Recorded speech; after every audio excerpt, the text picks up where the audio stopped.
आइए आपको एक कहानी सुनाती हूँ। शायद ये कहानी सुन के आपकी आंखें भर जाए, क्योंकि इस कहानी में एक माँ ने अपने बेटे से अजीबोगरीब अपने एक आखिरी इच्छा की फरियाद की है। एक बार एक बूढ़ी माँ को उसके बेटे ने एक वृद्ध आश्रम में ले जाकर छोड़ा। इस माँ का ये वही इकलौता बेटा था जिसके लिए इस माँ ने जीवन भर संघर्ष किया।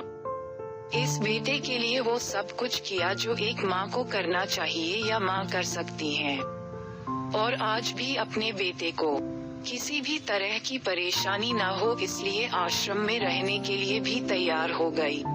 वृद्ध आश्रम में रह रही माँ हमेशा अपने बेटे को याद करती, मगर बेटा केवल साल में एक बार उसको मिलने जाता या फिर फोन पर बात कर लेता। कई साल बीत गए। वृद्ध आश्रम से बेटे को एक दिन फोन आया। उन्होंने कहा, बेटा जल्दी से आश्रम आके अपनी माँ से मिल लो, वो बहुत सीरियस है। बेटा जब अपनी बीमार माँ के पास पहुँचा तब वह अपनी आखिरी सांसें गिन रही थी। बेटे ने अपनी माँ से उसकी आखिरी इच्छा पूछते हुए कहा, माँ मैं तुम्हारे लिए क्या कर सकता हूँ बताओ। माँ ने कहा, बेटा इस आश्रम में गर्मी और मच्छर बहुत ज्यादा है, यहाँ पर कुछ पंखे लगवा देना। फ्रिज न होने की वजह से यहाँ पर हम बूढ़ों को कई बार भूखे पेट ही सोना पड़ता है, क्योंकि किसी ने दिया हुआ खाना खराब होने से नहीं बचा पाते। तो इस आश्रम के लिए एक दो फ्रिज भी खरीद कर दे देना।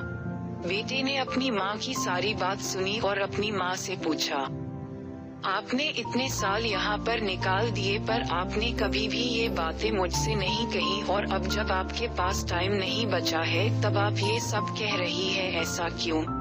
माँ ने बेटे को जवाब देते हुए कहा, बेटा मैंने गर्मी, भूख और पीड़ा सहन कर ली, लेकिन मुझे पता है जब तेरे बच्चे तुझे यहाँ पर छोड़कर जाएंगे तब तू ये सब सहन नहीं कर पाएगा, इसीलिए तेरी सुविधा के लिए मैं तुझे ये सब लगाने के लिए कह रही हूँ।